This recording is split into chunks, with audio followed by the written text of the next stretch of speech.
Hello friends, welcome back study with Bihari Babu में स्वागत है। आज हम पढ़ेंगे इकाई 12 जो बीपीएससी 132 का है। ठीक है, ये बीएजी कोर्स का बीपीएससी 132 का अगला पार्ट हम देखेंगे यूनिट 12। जल्दी ये जो इकाई है इसको भी ख़त्म कर देंगे। ठीक है, चलिए शुरू करते हैं आज मजदूर और किसान पर। ठीक है, बहुत ही इम्पोर्टेंट है मजदूर और किसान। ठीक है, इसको ध्यान रखिए। मजदूर से रिलेटेड इसमें बात कही जाएगी और किसान से रिलेटेड मतलब क्या समस्या है, क्या उनका कितना उनका ख्याल रखा जा रहा है, इस तरह से। ठीक है, राजनीतिज्ञ के अनुसार। ठीक है, तो कितने आंदोलन हुए, ठीक है, ये सब अपने मुद्दों को लेकर यहाँ इस समय में कैसे हालात को जी रहे हैं छोटे बड़े किसान, छोटे बड़े मजदूर। ठीक है, तो इस पर आज हम पढ़ेंगे जो है मजदूर और किसान। ठीक है, तो चलिए शुरू करते हैं। देखिएगा, पहला हम इसमें उद्देश्य हम पढ़ेंगे, फिर प्रस्तावना पढ़ेंगे। ठीक है, और इसका आप देखिएगा मजदूर आंदोलन, जो मजदूर लोग अपने जो है मांगों को लेकर आंदोलन करते हैं उसको पढ़ेंगे। ठीक है, औपनिवेशिक काल में मजदूर का आंदोलन। ठीक है, कैसा आंदोलन, सामूहिक कार्य एवं मुद्दे। ठीक है, जो जो जो कुछ सामूहिक कार्य है किस मुद्दे पर है। ठीक है, इसका और किसान आंदोलन भी देखेंगे। छोटे बड़े जो किसान जो है आंदोलन करते हैं, अमीर किसान जो है और कृषक आंदोलन के समीक्ष। ठीक है, तो मजदूर किसान आंदोलन का उदारीकरण के प्रभाव पड़ेंगे और लास्ट में सारांश पढ़ेंगे। ठीक है, तो चलिए शुरू करते हैं उद्देश्य। ठीक है, अपने मांगों को पूरा करने के लिए। ठीक है, चलिए अपनी मांगों को पूरा करने के लिए भारत में मजदूर और किसान सामूहिक संघर्षों में शामिल है। ठीक है, बहुत संघर्ष करना पड़ता है अपनी मांगों को पूरा करने के लिए। वो अपने आंदोलन करते हैं, धरना प्रदर्शन करते हैं। ठीक है, इनके सामूहिक कार्यों को सामाजिक राजनीतिक आंदोलनों में शामिल किया जाता है। इन इकाई को पढ़ने के बाद हम कुछ क्या क्या जानेंगे, इसको क्या समझेंगे। ठीक है, देखिए उसमें पॉइंट वाइज पॉइंट दिया हुआ है। ठीक है, पहला देखिए आप, पहला मजदूर एवं किसान के आंदोलन की प्रकृति। ठीक है, जो मजदूर किसान के आंदोलन की प्रकृति क्या थी, बेस क्या था। ठीक है, और उनकी मांगे, समस्या और उनका नेतृत्व किसने किया, किस तरह से किया। ठीक है, उसको हम पढ़ेंगे। सामूहिक कार्यवाही के भागीदारी तरीके क्या है। ठीक है, उसको पढ़ेंगे। चलिए चलिए आगे हम देखेंगे इसमें जो राज्य पर इन आंदोलनों का क्या क्या प्रभाव पड़ा है उसको भी देखेंगे। मजदूर एवं किसानों पर उदारीकरण का प्रभाव क्या है उनको भी देखेंगे। ठीक है, तो इतना कुछ हम जानेंगे। ठीक है, चलिए प्रस्तावना थोड़ी सी पढ़ लेते हैं। इसमें थोड़ा सा जो पॉइंट वाइज कुछ दिया रहता है उसको हम हेल्प करेगा क्वेश्चन करने में। ठीक है, चलिए प्रस्तावना में जल्दी कर लेते हैं। मजदूर और किसान भारतीय समाज का सबसे बड़ा हिस्सा है, आप समझ सकते हैं। मजदूर समाज में शोषित वर्ग से संबंध रखते हैं, जबकि किसान गरीब और अमीर दोनों ही वर्गों से संबंध रखते हैं। पता है, यह दोनों वर्ग हमारी मांगों को पूरा करने के लिए सामूहिक रूप से राजनीतिक सामाजिक आंदोलनों में भाग लेते हैं। ठीक है लेते भी हैं। उनके द्वारा उठाए गए मुद्दे में समाज में आर्थिक स्थिति पर निर्भर करते हैं। आखिर जो स्थिति क्या है, इस स्थिति पर निर्भर करती है। ठीक है, यह इस बात पर निर्भर है कि मजदूर संगठित एवं असंगठित क्षेत्र में कार्यरत है या औद्योगिक क्षेत्रों में। ठीक है, या किसान गरीब है या फिर अमीर किसान है, या जो पूंजीपाती अर्थव्यवस्था कार्यरत है या फिर पिछली हुई सहमति व्यवस्था के कार्यरत हैं। तो इन सभी को देखकर कुछ हम जानते हैं मजदूर और किसानों के बारे में। इस इकाई में हम जो है भारत में मजदूरों किसानों की प्रमुख विशेषता पर चर्चा करेंगे। आखिर उनकी विशेषता क्या है, ज़रूरत क्या है। ठीक है, चलिए पहला हम करते हैं मजदूर आंदोलन। आखिर आंदोलन क्या है, मजदूर आंदोलन क्या है। ठीक है, किस तरह से हुआ, क्यों हुआ। ठीक है, देखिएगा 12.2 में जो मजदूर आंदोलन है उसमें देखिएगा कि भारत में मजदूर आंदोलन 2 चरणों में बांटा जा सकता है। ठीक है, एक स्वतंत्र प्राप्ति, देखिए ध्यान से देखिए, एक स्वतंत्र प्राप्ति के पूर्व। ठीक है, एवं स्वतंत्रता प्राप्ति के बाद। जो है स्वतंत्रता प्राप्ति के पहले कैसा मजदूर का जो रवैया आंदोलन था या नहीं था, किस तरह था, और जो बाद में हुआ स्वतंत्रता मिलने के बाद 1947 के बाद कैसा था। ठीक है, तो उसको हम देखेंगे। ठीक है, चलिए पहला हम देखेंगे औपनिवेशिक काल में मजदूर का आंदोलन। ठीक है, 12.2.1। ठीक है, तो ये सब है औपनिवेशिक। ठीक है, चलिए शुरू करते हैं। भारत में 19वीं सदी में मध्य में मजदूर आंदोलन उभर कर सामने आए। ठीक है, वो पता है हमें। जान लेते हैं। जब आधुनिक जो उद्योगों जैसे रेलवे हुआ, डाक हुआ, टेलीग्राफ हुआ, ये सब जो है ना, डाक टेलीग्राफ तक वृद्धि हुई, तब जो है क्या हुआ, ये आंदोलन बड़ी तेज़ी से उभरा, ठीक है, बढ़ने लगा, ठीक है। लेकिन संगठित तरीके से मजदूर आंदोलन की जो शुरुआत है द्वितीय विश्व युद्ध के पश्चात ही हुई थी, ठीक है। जो मजदूर आंदोलन द्वितीय विश्व जो बहुत ही कठिन समय था उसमें, तो उस समय क्या हुआ, मजदूर आंदोलन जो उसमें शुरू हो चली थी, ठीक है।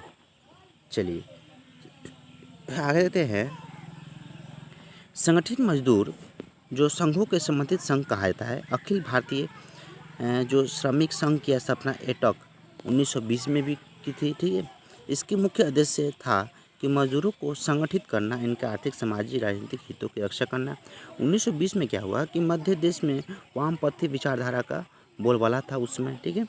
1928 में वामपंथी लोगों ने मजदूरों के संगठनों का अपना कब्जा कर लिया, ठीक है। विशेषकर एटक एवं संगठन एवं कम्युनिस्टों के कब्जा हो गया, ठीक है। कम्युनिस्ट जो पार्टी होते हैं, जैसे चीन में भी है, बहुत सारे इंग्लैंड वगैरह, ऐसे कम्युनिस्ट पार्टी से भी जो है कब्जा हो गया, ठीक है। जबकि कुछ उदारवादी लोगों ने अपना अलग संगठन बनाया, ठीक है। अखिल भारतीय संघ एटक 1930 वर्ष में मजदूर आंदोलन का सबसे अच्छा काल माना जाता है, जब इस समय मजदूर आंदोलन चरम सीमा पर था, ठीक है। क्या था जो है कि सबसे अच्छा काल माना जाता है 1930 वर्ष में, ठीक है।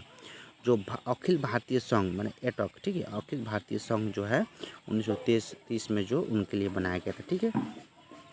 जब इस समय मजदूर आंदोलन चरम सीमा था, तब 1929 में क्या था कि मेरठ के षड्यंत्र, ठीक है, मेरठ में षड्यंत्र केस में कम्युनिस्टों को बंदी बनाया गया, ठीक है। तथा बॉम्बे में क्या हुआ, 1930 में टेक्सटाइल हड़ताल भी विफल रही थी, ठीक है, जो हड़ताल की गई थी इसके मजदूरों के लिए, मजदूर ने हड़ताल होंगे, ठीक है। मजदूर मोर्चे पर कई गतिविधियां शुरू हुई थी। गंभीर आर्थिक संकट ने भी इसे समय मजदूरों से गुस्से को अधिक बढ़ाया था, ठीक है। इसने बड़े स्तर पर मजदूरों की छटनी भी की, ठीक है। उसमें क्या हुआ था कि वक्त के मजदूर आंदोलन की मुख्य नज़र वेतन या छटनी को रोकना था, ठीक है। जो वेतन मिल ले जाती थी उसके अनुसार उनको छटनी करना था, ठीक है। अब देखिए कैसे इनका जो है ज़मीनी हकीकत का थी। देखिए यार, द्वितीय विश्व युद्ध में मजदूर जो संघ के नेताओं का विभाजन किया गया, ठीक है। विश्व युद्ध में जो मजदूर संघ जो था बनाया गया था जिसमें, तो नेताओं का विभाजन किया गया था। कम्युनिस्ट से ये दलील दी थी कि 1941 में सोवियत यूनियन पर नाजी हमले ने युद्ध को चरित्र बदल दिया है, ठीक है। समाजवादी भी उसमें थे, युद्ध में अपना जनता युद्ध में बदल गया, कम्युनिस्ट पार्टी इंडियन, तो ये सब जो थो राष्ट्रीय आंदोलन मजदूर से ब्रिटिश सरकार ने भारतीय सरकार को भी बहुत क्षति पहुंचाई, ठीक है। तो इस तरह अपनी रोज़मर्रा के जो ज़रूरतों के मजदूरों को एहसास दिलाया कि वो एकजुटता की एहसास राहत दिला सकती है, ठीक है। तो उसके बाद क्या हुआ कि सरकार ने अनेक प्रयासों के बावजूद भी, जिसमें हड़ताल के निषेध माना गया, हड़ताल नहीं माना गया, ठीक है। उस वक्त मजदूरों ने आंदोलन एवं उनके संघ में बढ़ोतरी हुई थी, ठीक है। उस समय ही क्या हुआ था कि आंदोलन किया जाने लगा, ठीक है। क्या किया जाना, आंदोलन किया जाने लगा, ठीक है। जो उसमें क्या बढ़ोतरी हो चुकी थी, ठीक है, आंदोलन के लिए, मजदूरों के लिए, ठीक है, जो द्वितीय विश्व युद्ध के बाद, ठीक है। चलिए अगला हम देखेंगे जो 12.2.2 है, सामूहिक कार्य एवं मुद्दे। आखिर सामूहिक जो है कार्य क्या था मुद्दे के अनुसार, ठीक है। जिन मुद्दों पर मजदूर जो हड़ताल करते थे वे हैं वेतन, बोनस, छुट्टी, कार्य, कितने घंटे जो कार्य हैं, और हिंसा तथा अनुशासन, औद्योगिक श्रम नीतियाँ इत्यादि, इस सब के लिए क्या उन्हें हड़ताल करते थे मजदूर, ठीक है।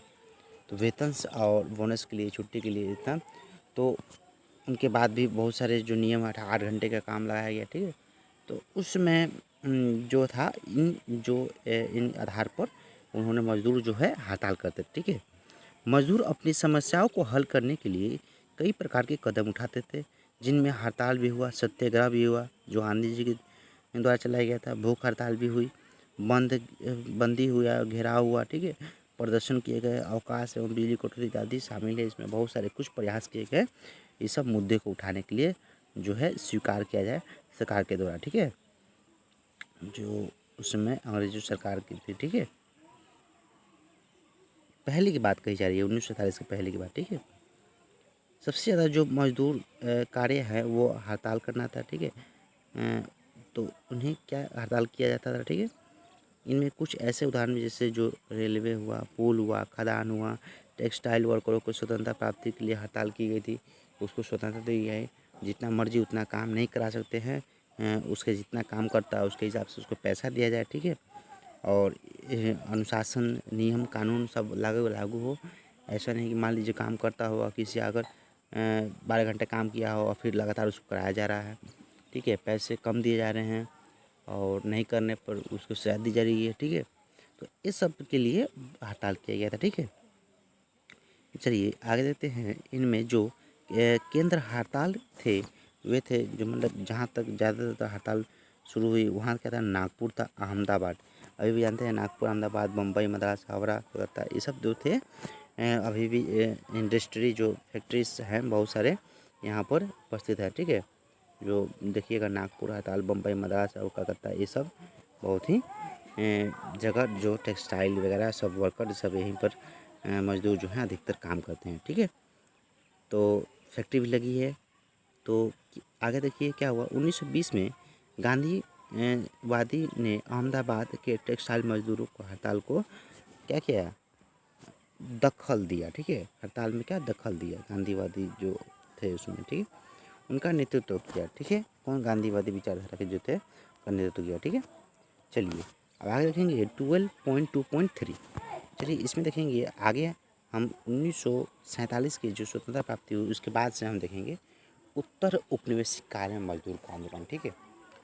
चलिए राष्ट्रीय स्तर पर कैसा रहा, जो स्वतंत्रता प्राप्ति के बाद मजदूरों की उच्च आकांक्षाओं पर पानी फिर गया था। उनकी सेवा शर्तों एवं वेतन में कोई खास सुधार नहीं हुआ था, ठीक है। तो स्वतंत्रता प्राप्ति के बाद भी वही हाल रहा, कुछ बदलाव नहीं हुआ, ठीक है। उसी समय 3 प्रमुख मजदूर संगठनों का जन्म हुआ। भारतीय राष्ट्रीय ट्रेड यूनियन कांग्रेस अभी भी चल रहा है, ठीक है।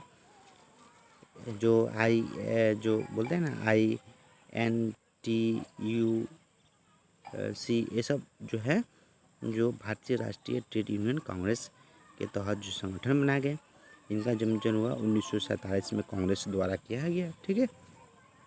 अभी भी बहुत सारे कलकत्ता में जो फैक्ट्रीज हैं इन्हीं के जो है ट्रेड यूनियन चलती है, ठीक है। चलिए प्रजा सोशलिस्ट पार्टी ने 1948 में हिंद मजदूर सभा का गठन किया। मजदूरों के अपने अधिकारों की रक्षा के लिए संघर्ष किया। देश में कई हड़ताल हुई। 1947 में सबसे ज़्यादा हड़ताल हुई थी, ठीक है, तकरीबन 1811, जिनमें करीब 1840 हज़ार मजदूर शामिल हुए थे। उसमें जो रिकॉर्ड जो हड़ताल का जो था 1949 में कुछ क्रांतिकारियों ने यूनाइटेड ट्रेड यूनियन कांग्रेस का गठन किया, ठीक है।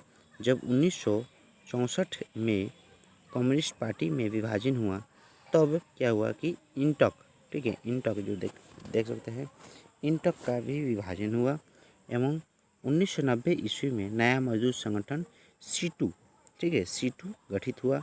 ये दोनों संगठन एटक एवं C2 CPI एवं CPI मार्क्सवादी संबंधित है। जो पार्टी है CPI जो है ना उससे क्या है संबंधित है, ठीक है। चलिए इसमें आगे देखते हैं। 1994 में क्या हुआ कि मुख्य श्रम आयोग द्वारा दिए गए आंकड़ों के अनुसार भारतीय मजदूर संघ जो भाजपा से संबंधित है उनकी सदस्य संख्या 31.17 लाख मजदूर हैं, ठीक है, और वह सबसे ऊपरी पायदान पर है। कांग्रेस से संबंधित अटक में सबकी सदस्य संख्या जो क्या है जो है 27.06 लाख है, ठीक है। तो इतना बड़ी मात्रा में क्या है जो यूनियन जो राष्ट्रीय जो कांग्रेस ने स्थापना की थी यूनियन भारतीय यूनियन जो है उसको कितना है उसमें 27 लाख, उसमें है लगभग जो भाजपा से संबंधित है उसमें कितना 31.7 लाख, ठीक है, थोड़ा सा ज़्यादा है। जबकि तीसरे पायदान पर CPM एवं संबंधित C2 है जब जिसकी सदस्य संख्या 17 लाख है। चौथे स्थान पर हिंदू मजदूर संघ का है। आंकड़ों के मुताबिक ईंटक की स्थिति में औरों के मुकाबले कमज़ोर हुई है जबकि बाकी तीनों की स्थिति मजबूत हुई है, ठीक है। तो ये सब रहा कब, जो जो जो सरकार जो 1947 में स्वतंत्रता प्राप्त की, उसके बाद से मजदूर का आंदोलन कैसे कैसे हुआ। ठीक है, चलिए आगे देखते हैं इसमें प्रांतीय स्तर पर। ठीक है, प्रांतीय स्तर पर क्या हुआ, 1960 में एक महत्वपूर्ण घटना घटी जब कुछ क्षेत्रीय संगठन के उभर कर सामने आए जिनका संबंध डीएमके एवं एआईएडीएमके से था। जैसे शिवसेना का जन्म भी बम्बई में हुआ था, 1967 में पार्टी बनी थी।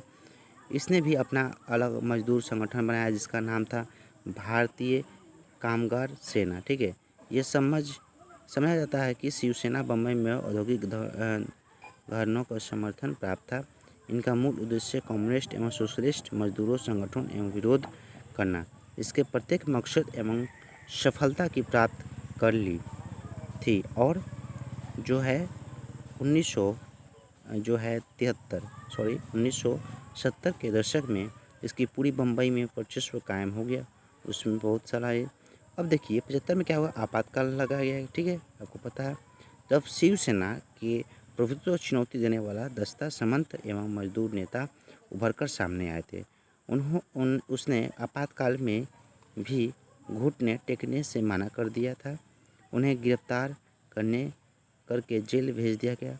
उस वक्त वे कांग्रेस एमएलए थे। ठीक है, कौन थे, कांग्रेस एमएलए थे। ठीक है, जब वे जेल से रिहा होकर वापस आए तो 77 में क्या हुआ कि आपातकाल हटा दिया गया था, तब वे लोकप्रिय हो गए थे। ठीक है, जो 70 में आखिरी जो है समय तक वे पूरे बम्बई पुणे क्षेत्र में ताकतवर ट्रेड यूनियन लीडर के रूप में पहचाने जाने वाले लगे। ठीक है, 1978 में उन्होंने क्या हुआ, कांग्रेस एवं एटक दोनों को छोड़ दिया गया। एक स्वतंत्र संगठन बनाया जिसका नाम था महाराष्ट्र गिरनी कामगार यूनियन।